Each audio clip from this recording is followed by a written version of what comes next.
বান্দা কাউকে ছেলেও দেব না, মেয়েও দেব না রে বান্দা, পরীক্ষা নেব আমি আল্লাহ। ও দুনিয়ার মানুষ, আমি কাউকে জায়গা জমি দিয়ে পরীক্ষা নেব, আমি কাউকে টাকা দিয়া পরীক্ষা নেব, আমি কাউকে গাছ দিয়া পরীক্ষা নেব, আমি কাউকে আম গাছ দিয়া পরীক্ষা করব, আমি কাউকে লিচু গাছ দিয়া পরীক্ষা করব, আমি কাউকে রাষ্ট্র ক্ষমতা দিয়া পরীক্ষা করব। বান্দা বান্দির দৌড় কত দূর, কথা বলে আমার বন্ধুগণ। আল্লাহ রাব্বুল আলামিন বলেন, রাষ্ট্র ক্ষমতা দিয়ে আমি আল্লাহ পরীক্ষা করব আমার বান্দা কেমন বান্দি পরীক্ষায় কামিয়াব হতে পারে না। আমরা দেখলাম কি পরীক্ষা দিয়েছে যারা, আমার বন্ধুগণ পরীক্ষা দিয়েছে যারা ইসলামের পথে শহীদ হয়েছে তারা, জোরে বলেন ঠিক কিনা। আমরা দেখতে পেলাম কাদের মোল্লা পরীক্ষা দেওয়ার কারণে শহীদ হলাম, আমরা দেখতে পেলাম আলী হাসান মোহাম্মদ মুজাহিদ পরীক্ষা দেওয়ার কারণে শহীদ হলো, কথা বলতে হবে ঠিক কিনা। আমরা দেখতে পেলাম আগা এমনি করে কত চলে গেল, পরিশেষে দেখতে পেলাম আল্লাহর কোরআনের পাখি পরীক্ষা দিল। এই কোরআনের পাখি দল মত নির্বিশেষে কে ভালোবাসে না, এই কোরআনের পাখি আল্লামা সাইদি পরীক্ষা দেওয়ার কারণে গোল্ডেন গোল্ডেন এ প্লাস পেয়ে বিদায় নিয়েছে, ধরে বলেন সুবহানাল্লাহ। আহাসিবান নাস আইয়ুতরাকু আইয়াকুলু আমান্না ওয়া হুম লা ইফতানুন, কে বলতেছেন? আমার বন্ধুগণ লক্ষ্য করুন, ওই দেখেন মুতার প্রান্তরে পরীক্ষা দিয়েছে, সুবহানাল্লাহ বলেন। তোমার মাউথ বসে টাইম করছে না, বাইরে শব্দ। পরীক্ষা দিয়েছে মুতার প্রান্তরে 1 লক্ষ রোমান সৈন্য, মুসলমান মাত্র 3000, জোরে বলেন সুবহানাল্লাহ।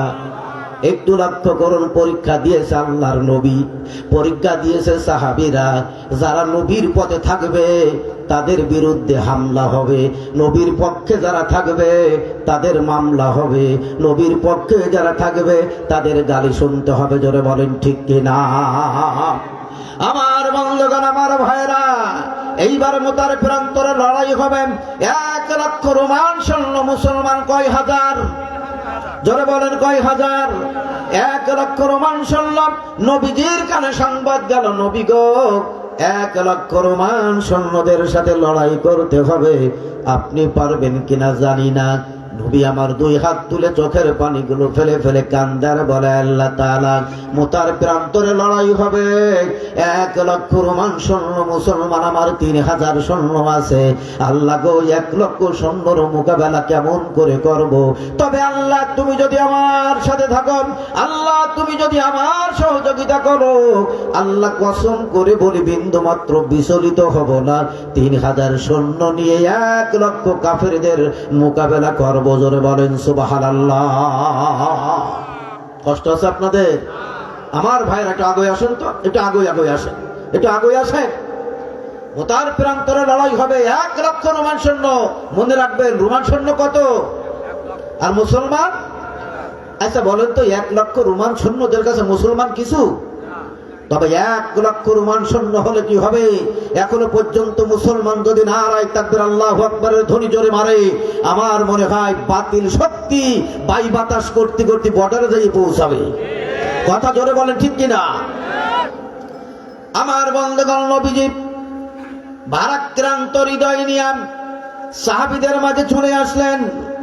সাহাবীদেরকে ডাক দিয়া বলে, ও আমার সাহাবীরা, আমার মনটা ভারাক্রান্ত, তোমরা দেখতেছো কিন্তু না, আমি আসলাম তোমাদের কাছে একটা কথা শোনার জন্য, প্রস্তাব দেব। সেটা হলেই মুতার প্রান্তরে লড়াই হবে, 1 লক্ষ রোমান সৈন্য, তোমরা কিন্তু 3000। মুতার প্রান্তরে 1 লক্ষ রোমান সৈন্যদের সাথে লড়াই তোমরা করতে রাজি আছো কিনা? সুবহানাল্লাহ বলেন। ওই সৈন্যরা 3000 দাঁড়িয়ে গেছে, ডাক দিয়ে বলে, ইয়া রাসূলুল্লাহ, ইয়া হাবিবাল্লাহ, হে নবী গো, 1 লক্ষ রোমান সৈন্য, মুসলমান মাত্র 3000। আল্লাহর নবী, আপনি যদি অর্ডার করেন আর যদি মহান আল্লাহ আমাদের সাথে থাকে, 1 লক্ষ সৈন্যর মাথা আমরা কেটে ফেলে দেব। ইমানি শক্তির দরকার আছে না নাই? ইমানি শক্তির দরকার আছে না নাই? আমাদের সমাজে অনেক মুনাফিক পাওয়া যায়, টুপি মাথায়, লম্বা জামা গায়, পাগড়ি মাথায়, দাঁড়িয়ে আছে, মিশাক করে, আবার বাম রামদের সাথে দল করে। কথা বলে ঠিক কিনা? এমন লোক আছে না নাই? বন্ধুরা আমার, এখানে সব আলেম ওলামা, সব আলেম ওলামা, হাজী সাহেব এখানে আছেন, আমার চাচা হাজী সাহেব পাম্পারে খা সাহেব বসে আছে। এই মোতার প্রান্তরে লড়াই হবে, সেখানেও গেছে, আমিও গেছি। মোতার প্রান্তরে শুরু হয়ে গেল লড়াই। আমার বন্ধুগণ লক্ষ্য করুন, আল্লাহর নবী ডাক দিয়া বলে, সাহাবীরা রে, তাহলে তোমরা রেডি হয়ে যাও, মোতার প্রান্তরে লড়াই হবে। সমস্ত সাহাবীরা তরবারি ধার শুরু করে দিয়েছে। জোরে বলেন সুবহানাল্লাহ। অনেকেই বলে, হুজুর মানুষ কেন মারামারি জ্ঞান করতে যাবে, আমরা দুইলে তোমাদের কইছি ফেলাই দেবো। হ্যাঁ, তোমরা শুধু কবা ইন্নাল্লাহা মা'আস সাবিরিন, ইন্নাল্লাহা মা'আস সাবিরিন, আরো কষো, ধৈর্য ধরি না। আল্লাহ বলেছেন তোমরা ধৈর্যের সাথে মোকাবেলা করো। ঠিক কিনা বলে? নবীজি ডাক দিয়ে বললেন, সাহাবীরা রে, তাহলে তোমরা রেডি হয়ে যাও। সুবহানাল্লাহ বলেন। সাহাবীরা রেডি হয়ে গেলেন, মুতার প্রান্তরে লড়াই হবে। 1 লক্ষ রোমান সৈন্য। নবীজি বলল, সাহাবীরা রেডি? হ্যাঁ রেডি। তাহলে লাইন দিয়ে দাঁড়িয়ে যাও, আমি মুতার প্রান্তরে লড়াই হব, আমি সেনাপতি নির্বাচন করব। জোরে বলেন সুবহানাল্লাহ। সেনাপতি নির্বাচন করব। সেনাপতি লাগে কয়জন? নবী আজকে দেশে 3 জন। জোরে বলেন আল্লাহু আকবার। সাহাবীরা বলে, রাসূল আমরা রেডি। নবীজি বলে, সেনাপতি নির্বাচন করব, নেতা নির্বাচন করব। আমার বন্ধুগণ নেতা নির্বাচন করবে। আল্লাহর নবী যখন নেতা নির্বাচন করবে, সেনাপতি নির্বাচন করবে, সঙ্গে সঙ্গে সবাই দাঁড়িয়ে গেছেন আর বলে, আল্লাহ রাসূল যেন আমার নামটা ঘোষণা করে। ধরে বলেন সুবহানাল্লাহ। আল্লাহ আমার নামটা যেন ঘোষণা করে। নবীজি শাহাদাত আঙ্গুল উঁচু করলেন। 3000 সেনা করবে, আর জিহাদের ময়দানে যে আমি শাহাদাত বরণ করে জান্নাতে যাব। জোরে বলেন সুবহানাল্লাহ। যায়েদকে ডাক দিলেন, আল্লাহর নবীর কাছে চলে আসলেন, যায়েদ দিকে আসো। যায়েদের মুতার প্রান্তরে লড়াই হবে। 1 লক্ষ রোমান সৈন্য, মুসলমান 3000। তুমি রাজি আছো? তুমি 1 নম্বর সেনাপতি। সুবহানাল্লাহ। সঙ্গে সঙ্গে যায়েদ দাঁড়িয়ে বলে, ইয়া রাসূলুল্লাহ, ইয়া হাবিবাল্লাহ, আপনি অর্ডার করেছেন, শুধু অর্ডার করেন। আল্লাহ যদি আমার সাথে থাকে, কসম করে বলি, আল্লাহর কসম করে বলি, ওয়াল্লাহি নবী গো, 1 লক্ষ সৈন্যর মাথা আমি একাই কেটে ফেলে দেব। জোরে বলেন সুবহানাল্লাহ। কত বড় জিহাদের তামান্না! যেমনি জিহাদের তামান্না বাংলার জমিনে একটা ছেলের হয়েছে, আজকে 3টে ব্যারিকেড ভেঙে সেই ছেলে আগে নেতৃত্ব দিয়েছে। তার নাম কি? ঢাকা বিশ্ববিদ্যালয়, সাদিক কায়েম। নাম শুনেছেন না? আমার বন্ধুগণ, আল্লাহ রাব্বুল আলামিন কোরআনে জানিয়ে দিলেন, ওয়াকাতিলুহুম হাত্তা লা তাকুনা ফিতনাতুন ওয়া ইয়াকুনা দ্বীনু কুল্লুহু লিল্লাহ। সংগ্রাম করো, লড়াই করো, ততক্ষণ পর্যন্ত সুদ বন্ধ না হয়, ঘুষ বন্ধ না হয়, টেন্ডারবাজি বন্ধ না হয়, দুর্নীতি বন্ধ না হয়, ব্যভিচার বন্ধ না হয়, হত্যা বন্ধ না হয়, বিজেপির কার্ড মারা বন্ধ না হয়, চাবুল মারা বন্ধ না হয়, ততক্ষণ পর্যন্ত সংগ্রাম করো। জোরে বলো আল্লাহু আকবার। এটা কার কথা? আমার বন্ধুগণ, যায়েদ দাঁড়িয়ে গেলেন। নবীজি বললেন, 2 নম্বর সেনাপতি নির্বাচন করব। আল্লাহর নবীর দিকে তাকাইয়া সাহাবীরা ঝাড়া মেরে দাঁড়িয়ে গেছেন। ডাক দিয়ে বলে, কার নামটা ঘোষণা করবে জানি না। সবাই বলে, আল্লাহ গো, আমার নামটা যেন ঘোষণা হয়ে যায়। নবীজি 2 নম্বর ঘোষণা করে দিলেন। আমার বন্ধুগণ, আমার ভাইরা, আমার চাচাতো ভাই জাফর বিন আবু তালিব কই রে? জোরে বলেন সুবহানাল্লাহ। জাফর বিন আবু তালিব, তুমি আমার কাছে আসো, দাঁড়াও। তুমি জানো মুতার প্রান্তরে লড়াই হবে, 1 লক্ষ রোমান সৈন্য, মুসলমান 3000। তুমি 2 নম্বর সেনাপতি, তুমি কি যুদ্ধে যেতে পারবে? জাফর বিন আবু তালিব উপরের দিকে তাকায় শাহাদাত আঙ্গুল উঁচু করে বললেন, ইয়া রাসূলুল্লাহ, ইয়া হাবিবাল্লাহ, আপনি যদি অর্ডার করেন আর আল্লাহ যদি আমাদের সাথে থাকে, 1 লক্ষ সৈন্যর মস্তক আমরা কেটে ফেলে দেবো। সুবহানাল্লাহ। কে মনে করেছেন আল্লাহ আছে না নাই? আল্লাহ শক্তি কমিয়ে গেছে? আল্লাহ কি বুড়ো হয়ে গেছে? আল্লাহ এখনো আছে। তার প্রমাণ বাংলাদেশে আমরা দেখতে পেয়েছি, এখনো পারবো। জোরে বলেন ঠিক কিনা? আল্লাহর কোরআন বলতেছে মুতার প্রান্তরে লড়াই হবে। 1 লাখ কোরআন শূন্য ভাই, মুসলমান কয় হাজার? 3000। 2 নম্বর সেনাপতি হয়ে গেল নবীজি। 3 নম্বর সেনাপতি নির্বাচন করবে। এবার বললেন 3 নম্বর সেনাপতি নির্বাচন করব। সবাই তাকায়া তাকায়া চোখের পানিগুলো ফেলে কান্দে। হারে 3 নম্বর সেনাপতি কার ভাগ্যে আছে জানি না, কে ভাগ্যবান ব্যক্তি আমি জানি না। আল্লাহ গো, আমার নামটা নবীজি ঘোষণা করে কিনা তার কোনো খবর নাই। বলতে দেরি নবীজি তাকায়া তাকায়া তাকায়া বলতেছে, ওরে আব্দুল্লাহ বিন রাওয়াহা, গতকালকে বিবাহ করেছো। ওরে আব্দুল্লাহ বিন রাওয়াহা, তুমি বিবাহ করেছো। ওরে আব্দুল্লাহ বিন রাওয়াহা, কই রে তুমি এই ময়দানে আসো কিনা? বলেন সুবহানাল্লাহ। আব্দুল্লাহ বিন রাওয়াহা বিবাহ করেছেন। আব্দুল্লাহ বিন রাওয়াহাকে ডাক দিলেন। আল্লাহর নবী ডাক দিয়ে বললেন, আব্দুল্লাহ বিন রাওয়াহা, মুতার প্রান্তরে লড়াই হবে। 1 লক্ষ রোমান সৈন্য, মুসলমান 3000, তুমি রাজি আছো কিনা? সঙ্গে সঙ্গে 2 চোখের পানি ছেড়ে দিয়ে বললেন, নবী গো, এই কান্না কোনো ভয়ের কান্না নয়, এইটা আনন্দের কান্না যে আমার মতো গুনাহগার 3 নম্বরের সেনাপতির দায়িত্ব পেয়েছে। বলেন সুবহানাল্লাহ। নবীজি বললেন, তাহলে তোমাকে ঘোষণা করলাম, তোমার তো বিয়ে হয়েছে সবে মাত্র, এখনো তো বাসর করো নাই, তা তুমি কি জিহাদের এতে রাজি?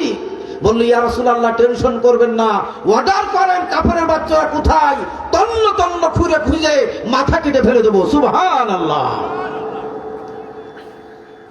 আল্লাহ যদি অর্ডার করে, রাসূল যদি অর্ডার করে, আল্লাহ সাথে থাকে, ভয় কি আছে? ভয় করব কারে? সৃষ্টি করেছে কে? গোলামি করব কার? একটু জোরে বলেন, আইন চলবে কার? কোথায় বাহাদুরি?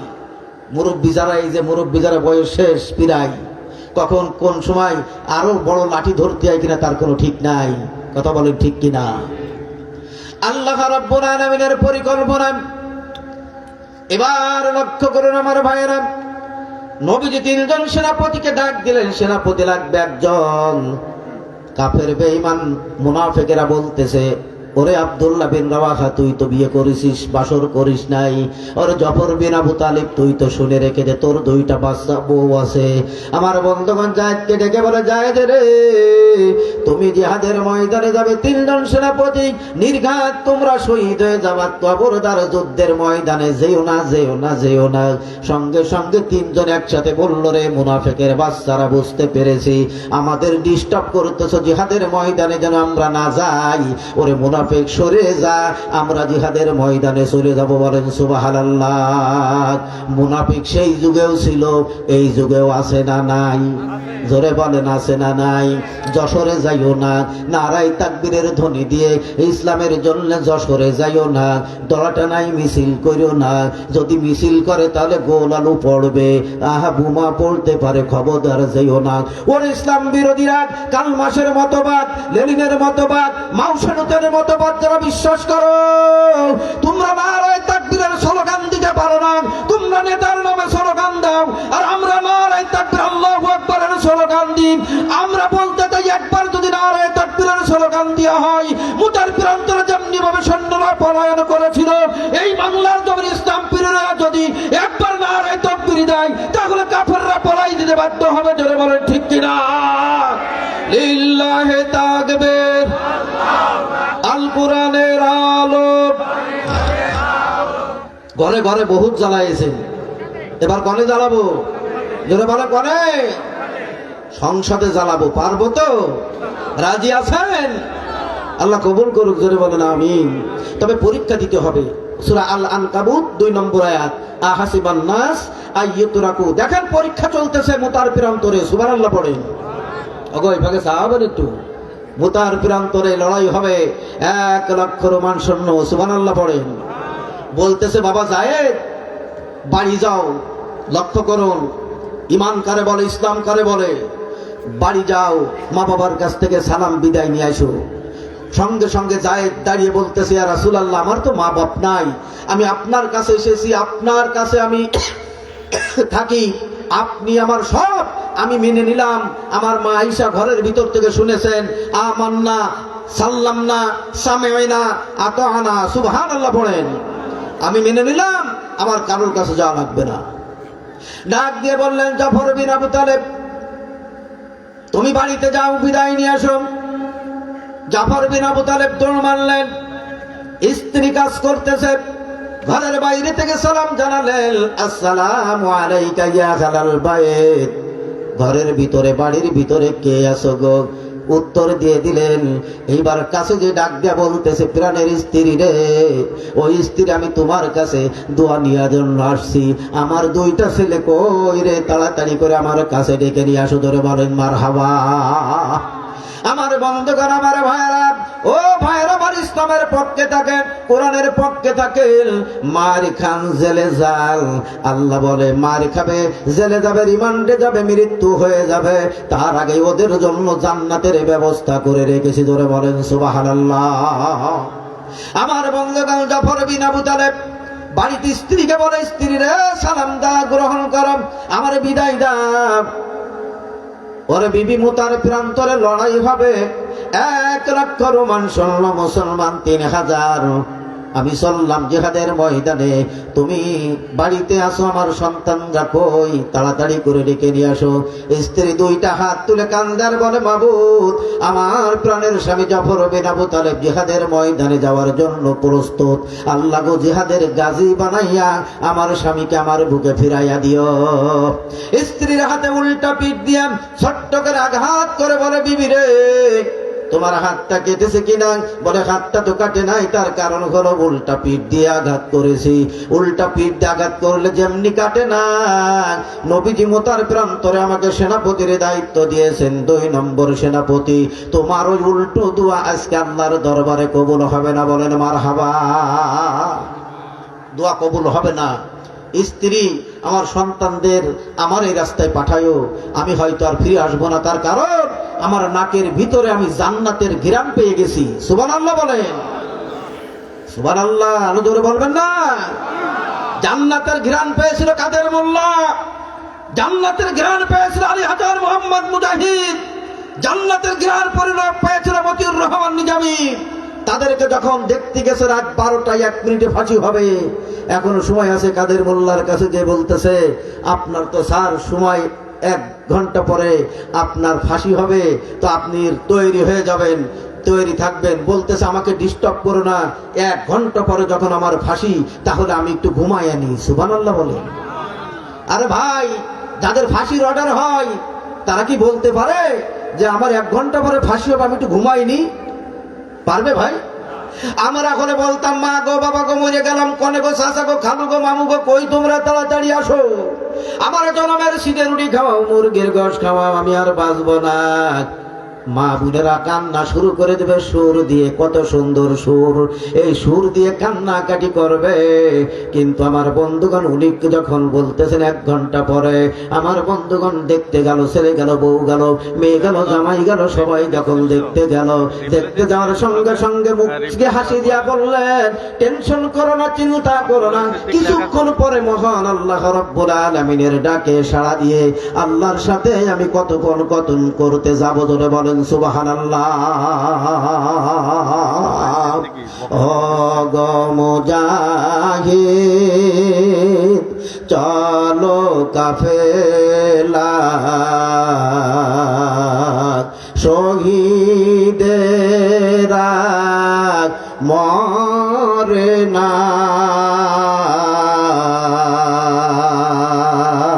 কথা বলেন ঠিক কিনা? যারা শহীদ হয়ে যায় তারা কি মরে? মরে না। আল্লাহ বলে, তারা জীবিত, তাদের রিজিকের ব্যবস্থা করে আমি আল্লাহ। সুবহানাল্লাহ বলে। সুতরাং প্রশংসা করবেন কার? আরো জোরে বলেন, আলহামদুলিল্লাহি রাব্বিল। তাহলে প্রশংসার একান্ত মালিক কে? আমার আল্লাহ। আল্লাহর নাম বলতে লজ্জা লাগে ভাই? জোরে বলেন না, প্রশংসা করবেন কার? আল্লাহর প্রশংসা করব। মুতার প্রান্তরে লড়াই হবে। স্ত্রীকে বলতেছে, তোমার হাত যখন কাটে নাই, তোমার উল্টো দোয়া কবুল হবে না, আর আমি জান্নাতের ঘ্রাণ পেয়ে গেছি নাকের ভিতরে। সুবহানাল্লাহ বলে। দৌড় মারলেন তরবারি নিয়া।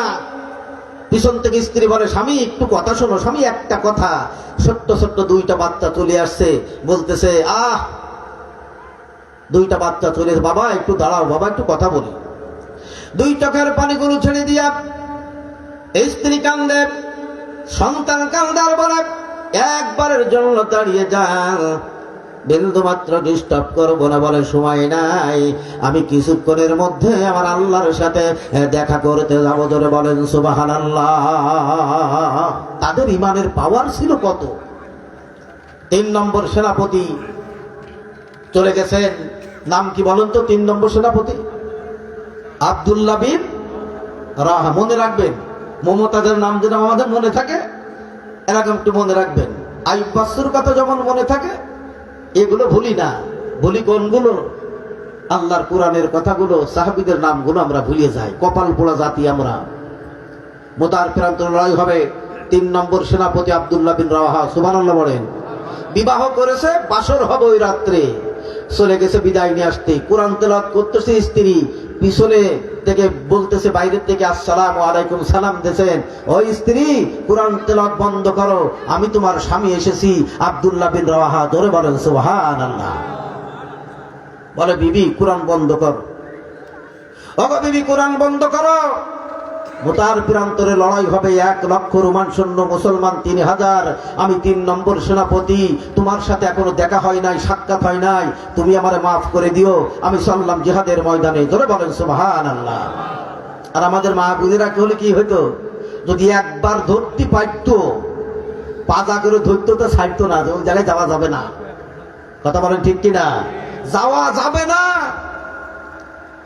সম্মানিত ভাইয়েরা, আব্দুল্লাহ বিন রাওয়াহা বলে, সালাম নাও। আগা বিবি মুতার প্রান্তরে লড়াই হবে। আমি 1 নম্বর না, 2 নম্বর না, 3 নম্বর সেনাপতি জিহাদের ময়দানে। 1 লক্ষ রোমান সৈন্য, মুসলমান মাত্র 3000। আমি 3 নম্বর সেনাপতি চললাম জিহাদের ময়দানে। বলে, একবারের জন্য ঘরের ভিতরে আসেন, আপনার চেহারাটা আমি দেখে রাখতে চাই, যেন কিয়ামতের দিন আমার প্রিয়তম, আমার প্রিয় প্রাণের স্বামীকে আমি যেন চিনে নিতে পারি। বলেন সুবহানাল্লাহ। আব্দুল্লাহ বিন রাওয়াহা স্বামী বলে, তাহলে টেনশন করা লাগবে না, চিনার দরকার নাই। ঘরের ভিতরে গেলে প্রেমের আকর্ষণ বেড়ে যাবে, তুমি আমাকে জড়াই ধরবে, আমি তোমাকে জড়াই ধরতে পারি, সুতরাং দেখার দরকার নয়। যদি এইটা ধারণা থাকে, ওগো প্রাণের স্ত্রী আমার, টেনশন করা লাগবে না। ওগো প্রাণের স্ত্রী আমার, টেনশন করা লাগবে না, তোমার দেখার কোনো দরকার নাই। তুমি শুনে নাও, জেনে নাও, প্রাণের স্ত্রী রে, দেখার দরকার নাই। আমি চললাম জিহাদের ময়দানে। ওগো বিবি আমার, তোমার যদি এইটা ধারণা হয়, তাহলে শোনো, আমি জিহাদের ময়দানে যাচ্ছি, নির্ঘাত জিহাদের ময়দানে আমি শহীদ হয়ে যাব। তার কারণ আমার নাকের ভিতরে আল্লাহ পাকের গান পেয়ে গেছি। জোরে বলেন সুবহানাল্লাহ। যদি তুমি ওইটা ধারণা করে থাকো, আমি শহীদ হয়ে যাব নির্ঘাত। আর শহীদ হয়ে গেলে আল্লাহ রাব্বুল আলামিন কিয়ামতের দিন তুমি ইমানদারি নিয়ে আর আমি ইমানদার হই, তাহলে পরিচয় করাই দেবেন কে? জোরে বলেন কে? পরিচয় করাই দেওয়ার মালিক কে? তো ইসলামের পথে থাকার দরকার আছে না নাই? আছে না নাই? আল্লাহ রাব্বুল আলামিন বলতেছেন, ইসলামের পথে থাকবা, কোরআনের পথে থাকবা, তাহলে আমি আল্লাহ তোমাদের সকল কিছুর বিনিময়ে জান্নাত দিয়ে দেব। সুবহানাল্লাহ। রাব্বুল আলামিন বলেন, ইন্নাল্লাহা আশতারা মিনাল মুমিনিনা আনফুসাহুম ওয়া আমওয়ালাহুম বিআন্না লাহুমুল জান্নাহ। জোরে বলেন আল্লাহু আকবার। আল্লাহ সূরা তাওবার 111 নম্বর আয়াতে জানিয়ে দিলেন, নিশ্চয় যারা ইমানদার বান্দা হবে, নিশ্চয় যারা মুমিন বান্দা হবে, নিশ্চয় যারা আল্লাহওয়ালা বান্দা হবে, নিশ্চয় যারা 5 ওয়াক্ত নামাজি হবে, নিশ্চয় যারা আমি আল্লাহর দরবারে সারেন্ডার করা বান্দা বান্দি হবে, নিশ্চয় যারা কোরআনের আইন প্রতিষ্ঠিত বান্দা বান্দি হবে, যারা কোরআনের রাজ কায়েম করতে যায় বান্দা বান্দি হবে। আমি আল্লাহ ঘোষণা করে দিলাম, ওদের জান এবং মাল উদখুলু ফিস-সিলমি কাফা, পুরোপুরি ইসলামের পথে থাকবে, ইসলামের ভিতরে থাকবে। ওদের জান এবং মাল সবটাকে আমি আল্লাহ খরিদ করে নিয়া বিনিময় মূল্যবান জান্নাত ওদের জন্য দান করে দিলাম। জোরে বলেন না সুবহানাল্লাহ। আমার বন্ধু বন্ধুগণ, আমার ভাইরা, মুতার প্রান্তরে লড়াই হলো, অনেক লম্বা ঘটনা। মুতার প্রান্তরে লড়াই শুরু হয়ে গেল, মুতার প্রান্তরে লড়াই শুরু হয়ে গেল। লড়াই করতে করতে আমার বন্ধুগণ যায়েদ দুনিয়া থেকে বিদায় নিয়ে গেলেন। অনেক কাফেরদেরকে জাহান্নামের টিকিট করে পাঠিয়ে দিলেন। যেমনি ভাবে বাংলার জমিনে মুগ্ধ মারা গেল, বাংলার জমিনে আবু সাঈদ শাহাদত বরণ করলো রক্তের বিনিময়ে। বাংলাদেশটা তাদের কারণে আজকে মুক্ত হলো। জোরে বলেন ঠিক কিনা? আমার বন্ধুগণ, আমার ভাইয়েরা, মুতার প্রান্তরে লড়াই হলো। লড়াই করতে করতে করতে যায়েদ দুনিয়া থেকে বিদায় নিয়ে চলে গেল, জান্নাতের টিকিট পেয়ে গেল। আমার বন্ধুগণ, 2 নম্বর সেনাপতি জাফর বিন আবু তালেব যুদ্ধ করতেছে, করতে করতে বাম হাতে কোপ মেরেছে। বাম হাতে কোপ মারার সঙ্গে সঙ্গে ইসলামের পতাকা ডান হাত দিয়ে ধরেছে। সুবহানাল্লাহ বলেন। ডান হাত দিয়ে ইসলামের পতাকা যখন ধরেছে, ইসলামের পতাকা ডান হাতে কোপ মেরেছে। কাটা 2টা ডান্ডা হাত না, ইসলামের পতাকা কামড়ায়া ধরে রেখেছে। বলেন সুবহানাল্লাহ। গলায় একটা কোপ মেরেছে, গলা দ্বিখণ্ডিত হয়ে গেছে। কালেমার পতাকা উপরের দিকে তাকাই আছে, উপরে দাঁতের সাথে কামড়িয়ে ধরে রেখে দিয়েছে। খবর হয়ে গেল জাফর বিন আবু তালেব নাই। আমার বন্ধুগণ, খবর হয়ে গেল ওখানে। সবাই দৌড়া দৌড়ি করে, কে ওখানে আছে রে? জাফর বিন আবু তালেব তো দুনিয়া থেকে বিদায় নিয়ে চলে গেছে। কে পতাকা ধরে রেখেছে? ইসলামের পতাকা। কার হাতে পতাকা? 3 নম্বর সেনাপতির হাতে যাবে পতাকা, কিন্তু আজকে কে পতাকা উঠায় রেখেছে বুঝতে পারলাম না। সবাই পতাকা নেওয়ার জন্য দৌড়াই, পতাকা নিতে দৌড়াই। যখন এসে দেখে জাফর বিন আবু তালেবের বাম পাটায় একদিকে, ডান পাটায় একদিকে, 2 হাত 2 দিকে কাটা, শুধু কাল্লার একদিকে কাটা কামড়ায়া ধরে ইসলামের ডান্ডা মার্কা পতাকা নিয়ে কালেমার পতাকাটা জাফর বিন আবু তালেব উঁচু করে রেখে দিয়েছে। বলেন সুবহানাল্লাহ। আমার বন্ধুগণ, ইসলাম করে বলে, এই জন্য আল্লাহ রাব্বুল আলামিন বলেছেন, ওয়ালা তাকুলু লিমান ইউকতালু ফি সাবিলিল্লাহ। জোরে বলেন আল্লাহু আকবার। আল্লাহ বলেন, যারা আমার রাস্তায় কতল হয়, যারা আমার রাস্তায় মৃত্যুবরণ করে রে, এরা তো মরে না, মরে না। আমি আল্লাহর কাছে এরা জীবিত, এদের রিজিকের ব্যবস্থা আমি আল্লাহ করি। জোরে বলেন সুবহানাল্লাহ। আল্লাহ আছে না নাই? রিজিকের ব্যবস্থা করেন কে? এটা ধরে সরে পড়েন, আল্লাহুম্মা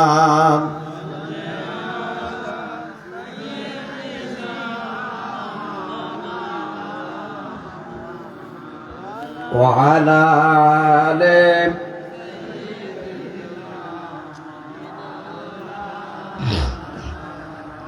জোরে বলি সাল্লাল্লাহু আলাইহি ওয়াসাল্লাম। ভাই, কোরআনের মাহফিল আসতে মন চায় না। এখানে আসবে যারা, যাদের কপাল ভালো তারাই ঢুকতে পারবে এই জায়গায়। কথা বলেন ঠিক কিনা? সে যেই হোক, যাদের কপাল ভালো, আল্লাহ যাদের কবুল করেছে তারাই ঢুকবে এই কোরআনের মাহফিলে। যাদের কপাল মন্দ, অনেকেই দেখেন বসে বসে কোনায় খাসরায় গুটু গুটু গুটু গুটু করতেছে। এরকম মাল আছে না নাই? তোমাদের কপালে ঝাঁটা পড়বে আল্লাহর পক্ষ থেকে, ঝাঁটা। মাহফিলে আসবা না? এই গ্রামে ভোট কত? কত ভোট বলো না? 400 450। আর আমার গ্রামে একটু বেশি আছে, 500। কত ভোট মনে হয়েছে? হ্যাঁ, 500। যখন মেম্বার আছে লেখতে দেখা যায় 526, এর বেশি আছে। আরে বহালনগরের লোক বেশি পাওয়া যাচ্ছে না। সব সামনগরের লোক কিছু দেখা যায়, কিফায়তনগর, কাশিমপুর, সালতা, উসমানপুরের লোক দেখা যায়। ও বলনগরের মা বোনেরা, গুতো একটা মাইরে দাও, মাহফিলি চলে আসুক। বলো তো, খাওয়া বন্ধ, রান্না বন্ধ। যদি আবাল তাবাল করে তাহলে বলবেন শীতের সময় খেতা সেলাই করেছি আমি, শুয়াও বন্ধ। কথা বলেন ঠিক কিনা? না কাজ করেন না, তাহলে আবার আর এক জ্বালা মার। আরে মারবে তো ঠিক আছে, তা রান্না করে দেবে কিনা? হ্যাঁ, সাবধান হয়ে যান আমার মায়েরা, আমার বাবাজিরা। মা বোনেরা অনেক আসছে, তাই না? মাহফিলে মা বোনেরা অনেক আসছে, অনেক। আল্লাহ মা বোনদের হাত দারাজ করুক, মা বোনদের হাত দারাজ করুক। জোরে বলেন আমিন। আমার ভাইয়েরা, মা বাপ বেঁচে আছে কার কার? একটু হাত তোলেন তো। মা বেঁচে আছে কার কার? হাত নামান। বাবা বেঁচে আছে কার কার? কম পাওয়া গেল। আমরা অনেকে বাপ মাকে খাইতে দিই না, বাপ মাকে দেখি না, বাপ মার সাথে কথা বলি না, মা বাপকে ধিক্কার দিয়ে, আছে না নাই? মার দোয়াই জান্নাত আছে না নাই? মা যদি দোয়া করে, আল্লাহ আমার কলিজার টুকরা সন্তানের তুমি জান্নাত দিও, জান্নাত দেবেন কে? আমার মা বোনেরা পর্দার ভিতরে আছে, শুনতেছেন, আমি অনুরোধ করব আপনাদেরকে পর্দার সাথে কাজ করতে হবে। শুধু ঘরে রান্না করলে হবে না, বাচ্চাদের নিয়ে বসে থাকলে হবে না, ইসলামী আন্দোলন করতে হবে। সাহাবীরা করেছে, সাহাবীদের স্ত্রীরাও করেছে, সাহাবীর আজমাইনরাও করেছে। আপনাদেরকে ওই রকম বসে থাকলে হবে না, ইসলামের কাজ করতে হবে। যারা বলেন ঠিক কিনা? মাকে আজকে আমরা দেখতে পারি না। আমার কানে আসছে, এখানে বসতে, হুজুর মার নিয়ে একটু কাজ করবেন। অনেকে মা বাবার খাতি দেয় না, কারণ মা বাবার খাতি দেয় না। আমি আব্দুল্লাহকে বাস্তবে চাইল দিয়ে যাবো, বললাম একটু বলবেন। মুসা নবীর নাম শুনেছেন? মুসা নবী আল্লাহর পয়গম্বর। মুসা নবী একদিন আল্লাহর কাছে আবদার করে বলতেছে, আল্লাহ কত আবদার করেছে, সব আবদার তো তুমি পুরা করেছো, আজকে একটা আবদার। কয়টা আবদার? আজকে একটা আবদার থাকবে, আল্লাহ তাআলা জান্নাতে আমার সাথে সাথী হবে কে, সেই লোকটার সাথে আমার পরিচয় করাই দিতে হবে, আর সেই লোকটার সাথে আমি কথোপকথন করবো। সুবহানাল্লাহ বলেন। নবীর মতো মানুষ জান্নাতে কে থাকবে সাথে, সেই তালাশ করতেছে। আর আমরা তালাশ করি কি? গাঁজাখোর কোনটা আছে, মদখোর কোনটা আছে, মাদ্রাসা বিরোধী কোনটা আছে, কোরআন বিরোধী কোনটা আছে, আল্লাহ বিরোধী কোনটা আছে, হুজুর বিরোধী কোনটা আছে? কথা বলেন ঠিক কিনা? লক্ষ্য করুন, মুসা নবী বললেন আল্লাহ আবদার করব। আল্লাহ ডাক দিয়ে বললেন, টেনশন করা লাগবে না রে মুসা, তোমার আবদার পূরণ না করে পারি না। তুমি যখন বলেছো জান্নাতে আমার সাথে সাথী হবে কে, এই লোকটাকে পরিচয় করায় দাও গো আল্লাহ। এই লোকটার সাথে আমি কথোপকথন করতে চাই। জোরে বলেন সুবহানাল্লাহ।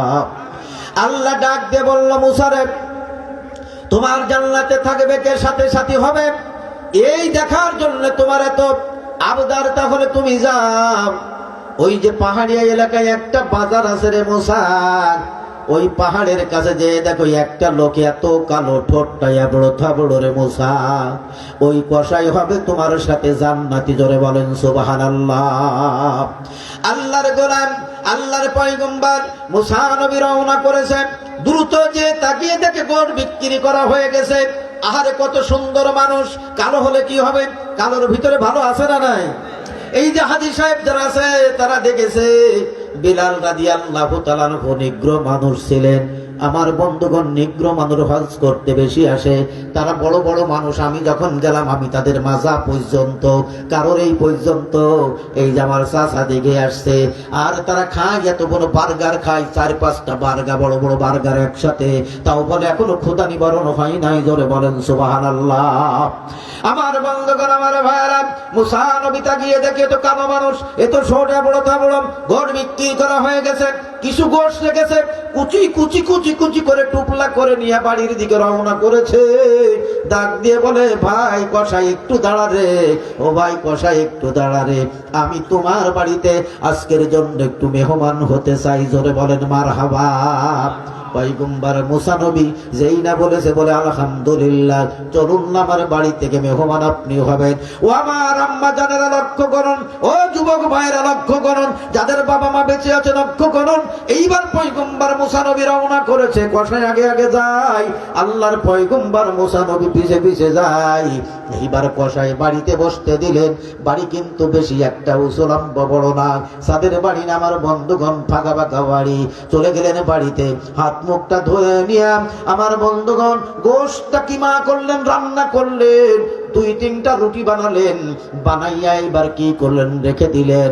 দোলনা থেকে একজনকে পারলেন, দোলনা থেকে পেড়ে গোসল করালেন। আমার বন্ধুগণ কসাই দোলনা থেকে ওই ব্যক্তিকে, মহিলাকে পেড়ে গোসল করাইয়া দিলেন। এইবার গোসল করানোর পরে সুন্দর করে উরুর পারে বসাইয়া বুড়িমাকে খাবারের ব্যবস্থা করে দিলেন। খাবার শেষে বুড়িমা 2 হাত আল্লাহর দরবারে মোনাজাত করে বলে, আল্লাহ সবকিছু কিন্তু পয়গম্বর মুসা নবী দেখতেছে। জোরে বলেন সুবহানাল্লাহ। কসাই মোনাজাত করলেন, মায়ের সাথে উরুর পারে বসা। অন্যদিন দোয়া করে একরকম, আজকে দোয়া করে, আল্লাহ তাআলা আমার আমার কসাই গরিব মানুষ, আল্লাহ বড় লোকের বাচ্চা সন্তান না। ও আল্লাহ, আমার কসাই আমার আদর করে, আমার কসাই আমার যত্ন করে, তার মাঝে ইবাদত বন্দেগিরি করে, কসাই আমার ব্যবসা করে। আল্লাহ, অন্যদিন দোয়া করি একরকম, আজকে তোমার কাছে দোয়া করি আমার কলিজার টুকরা সন্তান কসাই। ও আল্লাহ, তোমার দরবারে ফরিয়াদ জানাই, এই জামানার পয়গম্বর মুসা নবীকে না দেখাইয়া যেন আমি মাকে মৃত্যুবরণ করাইও না। জোরে বলেন সুবহানাল্লাহ। মুনাজাত করে কান্দে, কসাইও হাত তুলেছে, পয়গম্বর মুসা নবী সব শুনতেছে। ডাক দিয়ে বলে, আল্লাহ তাআলা তোমার কাছে আর একটা দাবি করি, দরখাস্ত করি, এবার জামানার পয়গম্বর হযরতে মুসা নবীর সাথে আমার কসাইকে জান্নাতের ব্যবস্থা করে দিও। জোরে বলেন সুবহানাল্লাহ। সুবহানাল্লাহ জোরে বলবেন না? আমার বন্ধুগণ, মা কাকে বলে, সন্তান কাকে বলে? মা দুঃখিনীকে দুলনার ভিতরে নিয়ে আবার উপরে টাঙায় রেখে দিয়েছে কসাই। আল্লাহর পয়গম্বর মুসা নবী পরিচয় দিলেন না, মুসা নবীর কাছে এসে গেলেন, বললেন, ভাইজান ওগো প্রতীক বিয়াদবি হয়ে গেছে, কিছু মনে করবেন না।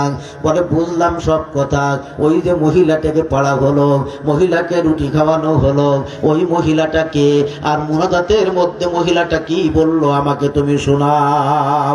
বলে, হাসে বলে, আর কিছু শুনতে চাইেন না, আমার মা যে আবদার করেছে এই আবদার পুরানা, তার কারণ হলো আমার মা অন্য দিনে দোয়া করে একরকম, আমার বুড়ি মা ওইখানে রেখে দিয়ে আমি কষ্ট করে ব্যবসা বাণিজ্য করে সে আমার মাকে নামাইয়া গোসল করায় খাওয়াই, অন্যরকম দোয়া করে, ব্যবসার জন্য দোয়া করে। আজকে দোয়া করেছে ভিন্ন, আজকে দোয়া করেছে আল্লাহ তাআলা এ জামানার পয়গম্বর মুসা কালিমুল্লাহর সাথে আমার একমাত্র কলিজার টুকরা কসাইয়ের সাথে জান্নাতে থাকার ব্যবস্থা করে দিও। জোরে বলেন মারহাবা। আমার বন্ধুগণ, বলতে দেরি, আজ আল্লাহর পয়গম্বর মুসা নবী লাফ মারে উঠতে দেরি করলেন না। কসাইকে, কালো মানুষ, কসাইকে জড়িয়ে ধরে মুখে চুমা খাই, একবার গালে চুমা খাই, একবার কপালে চুমা খাই, একবার থুতুতে চুমা খাই, আবার গালে দুই সোয়ালে চুমা খাই। আর ডাক দিয়ে বলে, ও কসাই, তুমি কি আমাকে চিনতে পেরেছ? বলে, না আমি চিনতে পারি নাই, কিন্তু আপনি কেমন কেমন করেন ব্যাপার কি বুঝি না। ডাক দিয়ে কান্দারে বলে, কসাই, তোর মার দোয়া কবুল হয়ে গেছে রে, তোর মার দোয়া আল্লাহর দরবারে কবুল হয়ে গেছে। তোর মা যে মুসা নবীর জন্য জবা করেছে, জামানার পয়গম্বর মুসা নবীর সাথে জান্নাতে থাকার ব্যবস্থা করে দিও। তুমি বলেছো আমিন, আমার আল্লাহ কবুল করে নিয়েছে, আমার আল্লাহ আগেই বলে দিয়েছে জান্নাতে কসাই তোমার সাথে সাথী হবে। ওরে কসাই, আমি হলাম সেই মুসা কালিমুল্লাহ, আমি গুনাহগার। জড়াইয়া দুইজন ধরে চোখের পানিগুলো ফেলে ফেলে কাঁদতে। জোরে বলেন সুবহানাল্লাহ। আরে ভাইয়েরা আমার, মা কত কষ্ট করে লালন পালন করেছে, মার তো আল্লাহর দরবারে কবুল হয়ে যাবে। দুনিয়ায় তিনজন ব্যক্তির দোয়া বাস্তবভাবে কবুল হয়ে যাবে আমার বন্ধুগণ। মাজলুম ব্যক্তির দোয়া আল্লাহর দরবারে কবুল হবে, মুসাফিরের দোয়া আল্লাহর দরবারে কবুল হবে। একজন ব্যক্তি আছে বাবা মা, তার দোয়া আল্লাহর দরবারে কবুল হয়ে যাবে। জোরে বলেন ঠিক কিনা? মা বাবাকে খেদমত করার দরকার আছে না নাই? আছে না নাই? ভাইরা আমার, আজকে যে মাদ্রাসা কত সুন্দর, বহলনগরের মাদ্রাসা, বহলনগরের কপাল ভালো। জোরে বলেন ঠিক কিনা? যে একটা মাদ্রাসা বহলনগর, কিন্তু দুঃখের বিষয় বহলনগরের লোক খুঁজে পাচ্ছি না। টর্চ লাইট মারিয়ে দেখেন, হয়তো মোড়ে মোড়ে আছে, আড্ডা দিচ্ছে, আর যে বাজার বসাইছে বিটি মানুষ মুয়ান্না সব একসাথে দুলি বেড়াচ্ছে। আর গজল যে শিল্পী আইস তো বলবে না, আরে সাবধানে থাকি ও নারী, আমি আসলি কাছে পরদরাজ করবেন তো করবো গনে। আরে সাবধানে থাকি ও নারী পর্দার আড়ালে, সাবধানে থাকি ও নারী পর্দার আড়ালে। আরে বর্তমানের নারী গনে কিছু কিছু বাজারে ঘোরে, আবার পুরুষ আছে সাথে সাথে, পুরুষ আছে সাথে সাথে ঘোরে আর ফেরে। সাবধানে থাকি ও নারী পর্দার আড়ালে। হে হে, কথা বলেন ঠিক কিনা? সাবধান, এই যৌবন চিরদিন থাকবে না। হয়তো বলবে যে আই লাভ ইউ, মোবাইলই দেখে না, হাউ পাশতে কয় আমিও কয় আই লাভ ইউ, তার মানে আমিও তোরে ভালোবাসি, তোরে আমিও ভালোবাসি। আল্লাহ বলতেছে একবার আমাকে ভালোবাস, আমি আল্লাহ কবুল করে নিয়ে তোকে হুরে মদিনার মতো সুন্দর মেয়ে দিয়ে দেবো। জোরে বলেন সুবহানাল্লাহ। আল্লাহ পারে কি পারে না? ও ভাই, এই যে মাদ্রাসা, কি সুন্দর মাদ্রাসা, ছোট ছোট বাচ্চারা পড়ে, এটা ভালো না খারাপ? ভালো না খারাপ? একদিন আজকে যে জুলফিকার আর মাহমুদ আমার মামাতো ভাই আসবে, এই যে আলেম ওলামা এখানে আছে, ওই ধরনের ভাঙা মাদ্রাসায় পড়ে, হাঁপানি মিরেপুরি ওখানকার লোকও আছে, উসমানপুরি ফুলতলা মাদ্রাসায় পড়তাম, ঘাড়ে করে চাউল আদায় করে ধান আদায় করে বেড়াইছি, অহংকার করছি না। এই ভাঙা মাদ্রাসায় সন্তান দেন, কপাল খুলে যাবে। জোরে বলেন ঠিক কিনা? আমার ভাইরা, আমি আপনাদের অনুরোধ করব, গত পরশুদিন আমার পাংশা রাজবাড়ি মাহফিল ছিল, লোক আল্লাহ রহমত হয়েছে, এই সুদির বিরুদ্ধে যে ওয়াজ করেছি, কত হুজুর ওই বাদ দেন দিন, সমস্ত নাক কথা বলে লাভ নেই। মানে সুদের বিরুদ্ধে ওয়াজ করলে কই যে ধরে যায়। সুদখোর আছে না নাই আমাদের সমাজে? আছে না নাই? 1 টাকা সুদ খাওয়া কয়বার? মায়ের সাথে জিনার গুনাহ 42 বার। আর গরুর পোকা যদি লাগে, হ্যাঁ, বাইন্ডেডের গলায় সুদ করে নাম লিখে টকা টক পড়িয়ে যায়। যায় কি যায় না? আমি দেখিনি, শুনেছি। সুতরাং বন্ধুগণ, সুদ খাওয়া বাদ দেন। মাদ্রাসা করেছেন আল্লাহ যেন বহলনগর শহর সকলের কপাল যেন খুলে যায়। জোরে বলেন আমিন। জোরে বলেন আমিন। ভাইরা আমার, মাদ্রাসায় সন্তানদের দেবেন তো ইনশাল্লাহ? দেবেন তো? ও যে আমার মেম্বার চাচা, লেখক চাচা আছে, আমার অনেক সহযোগিতা করেছে লেখাপড়ার জন্য, অনেক সামাদ মারা গেছে, আল্লাহ জান্নাত দিক। জোরে বলেন আমিন। মাদ্রাসায় সন্তানদের দেবেন, দিলে লাভ আছে। দোয়া করবে কবরের কাছে যে রব্বির হামহুমা, গ্রামে একটা যদি আলেম থাকে, দোয়া করবে রব্বির হামহুমা কামা রব্বায়ানি, চোখের পানি নাকের ডগায় আসার আগে আগে কবরের আযাব মাফ। সুবহানাল্লাহ বলেন। আমার বন্ধুগণ, আমার ভাইয়েরা, লক্ষ্য করুন, এই মাদ্রাসায় এতিম ছেলেরা পড়ে কি পড়ে না? মনে পড়ে গেল, মনে পড়ে গেল আমার এক মাদ্রাসায় এতিম ছেলে পড়ে, শেখ সাদি রহমতুল্লাহ আলাইহি থেকে উদ্ধৃত আব্দুল্লাহ নাম। কি নাম বললাম? আব্দুল্লাহ। এই আব্দুল্লাহ গরিব মানুষ, মা নেই বাবাও নেই, মারা গেছে, প্রতিদিন মাদ্রাসায় আসে। প্রিন্সিপালের কিন্তু নজর গেছে, ছেলেটা মাদ্রাসায় আসে, বেশ বড় হয়ে গেছে, পায়ে জুতা নাই, প্রখর রোদ। ডাক দিলেন ডাক দিলেন লাইব্রেরিতে, এদিকে আসো। তোমার পায়ে জুতা নেই কেন? স্যার, জুতা কিনে দেবে কে? কেন? আমার মা নাই বাবা নাই।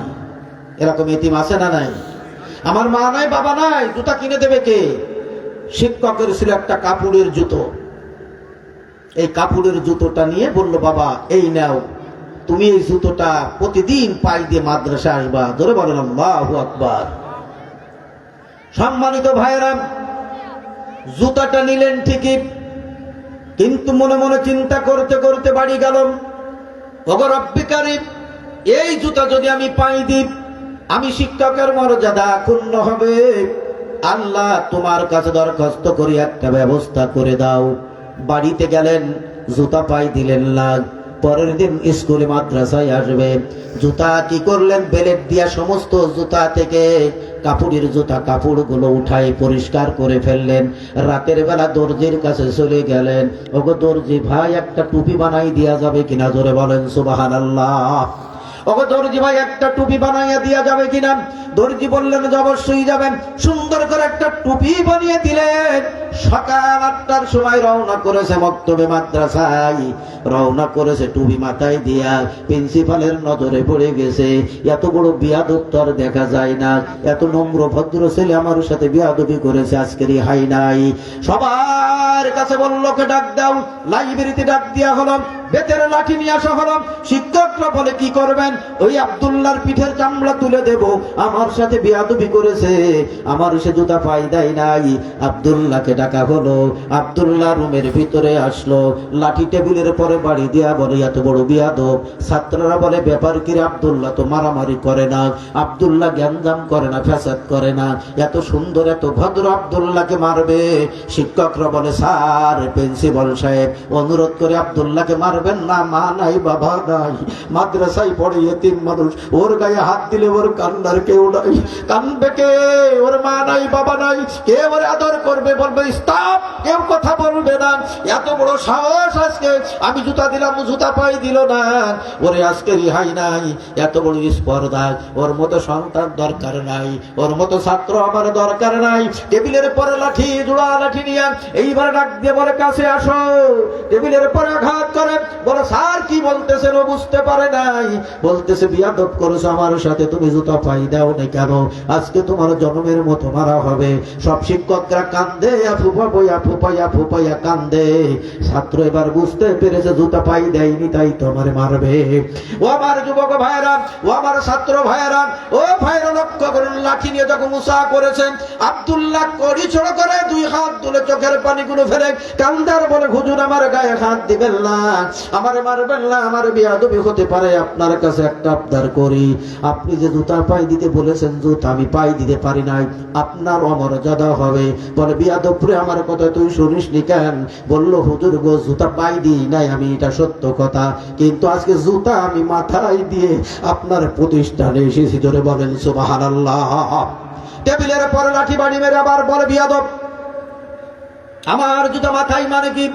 সব ঘটনা বললেন। হুজুর জুতার কে সমস্ত সেলাই খুলে দিয়া আমি এই জুতাটাকে টুপি বানাইছি হুজুর কাপড় দিয়া, আজকে আমি মর্যাদা হবে, আপনার ইতিহাস হয়ে থাকবে।